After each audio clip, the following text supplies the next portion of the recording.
acontece a educação sexual hoje? Você acha que ela acontece em salas de aula ou através das telas dos celulares, sites e até mesmo pela pornografia?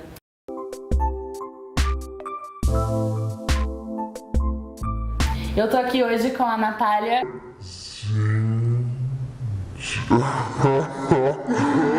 Jankiewicz. Foi? Jankiewicz, perfeito. Jankiewicz. Jornalista e educadora sexual, idealizadora do Pimentaria. Oi, Natália. Oi, tudo bem, Obrigada Laura? por estar aqui, Imagina. por ter aceitado o convite do Um prazer. Transemos. Falar sobre sexo é sempre um prazer. Sempre um prazer. Ótimo. Então a gente vai falar aqui hoje um pouco sobre quem está educando as crianças e jovens sexualmente. Qual é o papel da mídia nessa conversa? O que você tem visto por aí, Natália? Então, eu acho que a mídia, ela espelha muitos preconceitos da gente, em todos os aspectos.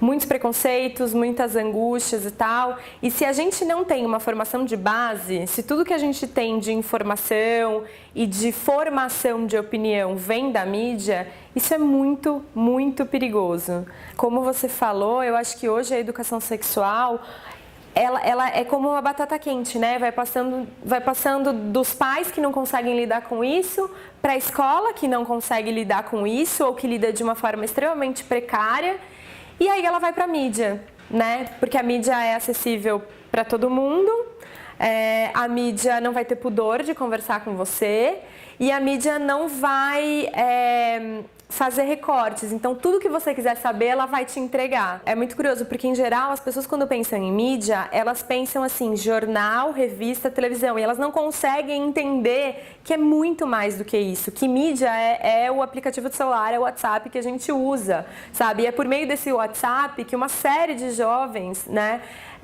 tá recebendo conteúdo erótico, tá recebendo conteúdo pornográfico, então assim, às vezes você não vai atrás da mídia, mas a mídia, ela está dentro da sua vida, né? Ela então, chega até você, né? Pela publicidade. Ela chega até você pela publicidade no ponto também. De ônibus, né? Também. Ela tá vendendo também um padrão. A gente consome a mídia o tempo inteiro, né? Nas novelas. A novela é um produto cultural, mas também é uma mídia, né? Que muita gente consome. Totalmente. E é isso, né? Dependendo de como ela é usada, você pode formar, informar ou desinformar, né? E a gente precisa pensar também que essa mídia é feita por pessoas. Ela é feita por empresas, ela é feita, enfim, com bastidores cheios de interesses também, né? Então, assim, se a gente for pensar em temas que são extremamente tabu, como, sei lá, como foi beijo gay, sabe? Então, assim, por que durante tanto tempo a televisão não mostrou um beijo gay? Porque é um jogo, não é que não existia, né? Então, assim, é um jogo, putz, se eu mostrar isso aqui, pode ser que eu tenha uma reação, que eu vou perder audiência e perdendo audiência eu perco dinheiro. Então, assim, a mídia é feita por pessoas que têm interesses comerciais. E não só isso, que têm suas visões de mundo. Objetivos específicos também em mostrar recortes que não necessariamente... Totalmente. É isso, são recortes, né? Não são traduções do mundo em toda a sua complexidade, também não dá muitas vezes para traduzir tudo isso. E à medida que vieram as redes sociais, a internet, as pessoas com muito mais acesso, com grupos de identificação, de debate, etc e tal, a mídia teve que se readequar e olhar e falar assim, bom, então peraí, então agora eu não sou uma autoridade, eu não estou mais um pedestal. Agora esse grupo de pessoas tem discutido muita coisa e está me pautando, né? Sim. Então, assim, as pessoas estão me cobrando que haja um beijo gay na novela, né? Eu tenho comprado ultimamente as revistas femininas e tal, e é um negócio que assim, nossa, agora bota uma gorda, agora bota uma negra, e assim, é uma coisa que ainda é um processo forçado, entendeu? Mas enfim, é um processo, é uma coisa que estão sendo cobrados e perceberam que para continuar vivendo e tendo vendas, etc., isso precisa acontecer, né? Nossa, e agora em março eu comprei várias, falando de feminismo. Várias. A pauta de março foi feminismo. De repente, todas essas revistas que ontem falavam 10 passos para você satisfazer seu homem, agora elas estão super feministas. Exatamente. Mas eu acho que eles ainda estão numa fase de teste, sabe? Eu vejo aquele programa Amor e Sexo, da Fernanda Lima. Cara, ele mudou demais. Se você pega as primeiras temporadas, assim, ainda tinha um caráter muito mais machista mesmo, tutorial assim. também. É, exatamente. E agora não, imagina, a última temporada eles debateram... Cara, eles debateram LGBTfobia. Então, assim... drag queen, travesti, foi muito surpreendente, assim, sabe? Tudo, relacionamentos abertos, enfim. Uma coisa que é interessante a gente pensar, tanto nesses programas que abordam sexualidade, que ainda são poucos, mesmo os seriados que estão crescendo um pouquinho, né, séries femininas também, essa relação do amor e sexo, né? Que tá sempre ainda, quando a gente fala de sexo, parece que é obrigatório falar de amor, afetividade e relacionamento. Afetividade acho que é muito importante a gente falar sempre. A gente tá se relacionando com outras pessoas.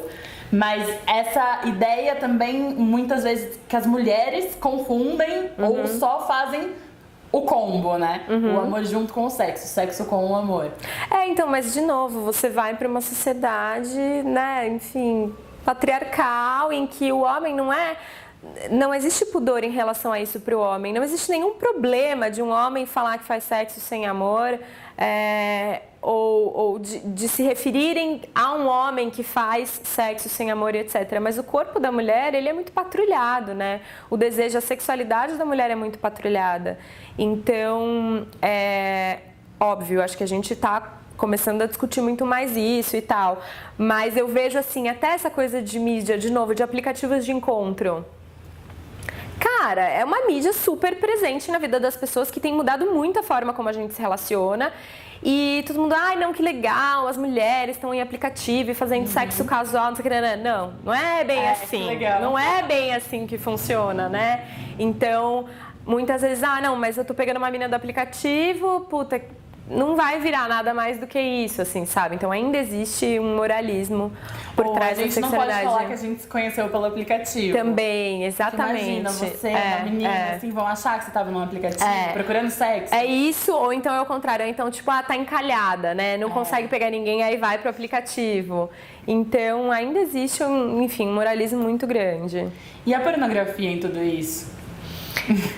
Cara, pra mim, assim, a pornografia hoje, se a gente for falar da forma como as pessoas fazem sexo, pra não ficar aqui entrando na parte de padrões de beleza e tal, pra falar bem estritamente de como se faz sexo, eu acho muito louco que os jovens têm dificuldade de entender que pra fazer um filme existe um casting. E que nem todos os homens têm pintos, pode falar? Tem paus de 20 centímetros, entendeu? Mas assim, as primeiras referências que eles vão ter ali, você tem estudos mostrando que aos 12 anos os pré-adolescentes já consomem regularmente pornografia, conteúdo pornográfico. Eles estão numa fase em que, assim, o contato que eles têm de olhar o que é um pau de verdade, sem ser aquela hora ali no banheiro que você dá uma olhada, a hora que tá fazendo xixi, de olhar um pau de verdade, como é uma ereção, e para falar só ainda da parte do homem, cara, ele vai olhar muito provavelmente para ele mesmo, até porque aos 12 anos o seu pênis não cresceu totalmente, ele vai olhar e vai falar, eu tô muito desajustado, ele vai começar a ter uma série de... vai se sentir inadequado. Todos os atores pornôs, todos, sem qualquer exceção, olha, eles, pelo menos antes da câmera ligar, eles já estiveram se masturbando, ou a maioria, e eu já entrevistei atrizes pornôs, toma remédios para conseguir ter uma ereção, para manter uma ereção por tanto tempo. Como esse homem faz sexo? É uma britadeira. Esse homem faz sexo na maior velocidade que ele consegue, o mais fundo que ele pode, em 1000 posições sexuais, né? Que assim, desculpa, na vida real, isso é extremamente desconfortável. Eu tenho hérnia de disco, então assim, amor, assim, 90% daquelas posições não funcionam pra mim. E eu duvido que funcionem pra muitas pessoas. E como se aquilo... E aí o cara vai lá, bomba, bomba, bomba, e de repente a mulher tem um orgasmo, que também é um exorcismo, não é um orgasmo. Exatamente. Então, para eu dar prazer para uma mulher, eu preciso ter um pau grande que fique ereto por muito tempo, eu preciso demorar muito para ejacular, e essa mulher... Vou ter que ter uma velocidade, uma criatividade muito grande nas posições.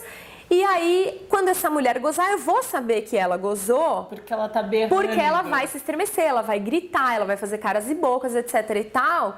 E as meninas também acreditam que orgasmo é isso. Eles usam uma série de recursos, imagina, lubrificante, creme, ejaculação fake, hidratante com cinema, lubrificante. né? É cinema, exatamente. E aí as meninas acham que tem que gozar com a penetração, aí você vê que 80% na vida real, 80% só chega ao orgasmo com estímulo do clitóris, que quase nunca acontece, sexo oral na mulher, o homem é sempre servido, né? A mulher tá ali para servir o homem, o prazer do homem. Que mais? Então aí a mulher vai achar que esse orgasmo é uma coisa que dura pra caramba, dura aí entre 8, 10 segundos, nível, assim, que tem que ser aquele nível. Do corpo. E não é, às vezes as pessoas tipo, têm um tremelique gostoso, mas que, né, um latejamento, mas que passa logo. Ou então, que são mulheres que, nossa, elas têm orgasmos múltiplos, né? Uma cena ali de 5 minutos, a mina gozou 30 vezes. E aí, se você goza uma, putz, né? Você não é realmente bom sexualmente falando. Quanto isso é mais forte ainda quando é para os jovens, para os adolescentes que estão tendo esse primeiro contato diretamente já com esses vídeos. E a gente também precisa falar da questão da proteção, né? Da segurança. Quantos vídeos trazem camisinha, né? Em quantos momentos você vê a presença da camisinha? Não, em quantos momentos você vê no pornô clássico preocupação com a mulher, pra começar também, né? Total. Porque é isso, a mulher não sentiu dor, ninguém tá nem aí, se tá usando camisinha ou não, se tá machucando a mulher ou não, se ela tá até tem que gozar, tem que ter esse orgasmo incrível, mas depois o cara já tá lá, o importante é o cara. Por isso também essa conversa desse pornô chamado feminista, por exemplo, que veio com a Erika Lush. Exatamente. Algumas questões assim. Eu fui assistir um filme da Erika Lush esses dias que falava de orgia. 2 casais, né? E aí eu senti um pouco essa preocupação um pouco maior com a mulher e tudo mais. Mas eles ainda são bem heteronormativos, né? Por exemplo, os homens da cena, né? 4 casais héteros. 4 casais não. 2 casais. 2 casais, 4 pessoas, 2 homens, 2 mulheres. Fazendo troca de casais, né? E os 2 homens não se encostam. Mas em swing, se você frequentar a casa de swing, você vai ver também que em muitos lugares não é que é proibido, mas não é desejável. Sim. E o combinado do próprio casal também. O combinado do próprio casal, a questão, né, da experimentação ou da vivência mesmo de relações homossexuais. Para os homens existe um tabu muito maior e socialmente não é tão aceito quanto o desejo que desperta um casal de mulheres ou mulheres pegando.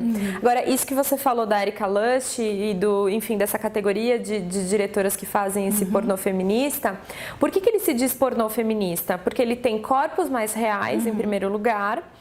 Em segundo lugar, porque ele também entende o funcionamento fisiológico da mulher, que assim, não adianta você começar num close digital uma cena. Essa mulher, ela precisa, né, assim, de outros estímulos, etc. Entre eles, esse contexto. A maioria das mulheres. Tem mulheres que você vai botar lá um close de penetração bombada e vai adorar. Mas não é a maioria. Então, por causa disso, e porque o foco é o prazer da mulher, né? Então, tem muito mais cena, por exemplo, muito mais rara no pornô tradicional. Nesse tipo de pornô tem muito mais cena de sexo oral na mulher. Muito mais. E as mulheres têm vergonha ainda de assumir que consomem pornô? Eu acho que tem. Eu vejo muito assim, que às vezes quando eu tô numa palestra eu pergunto, quem aqui consome pornô? Nossa. Quem é que se masturba? Nossa, quem é que se masturba? O homem, nesse sentido, ele é muito empoderado no sexo. Porque... E machista também, mas o que eu quero dizer é no sentido de que, assim, que nesse sentido a mulher tinha que pegar um pouco dessa autonomia, desse egoísmo. Desse egoísmo, dessa autoconfiança no sentido de falar, olha, eu gosto assim, vai mais pra Exatamente, é isso, sabe? Muitas de nós vão pro sexo para satisfazer o outro.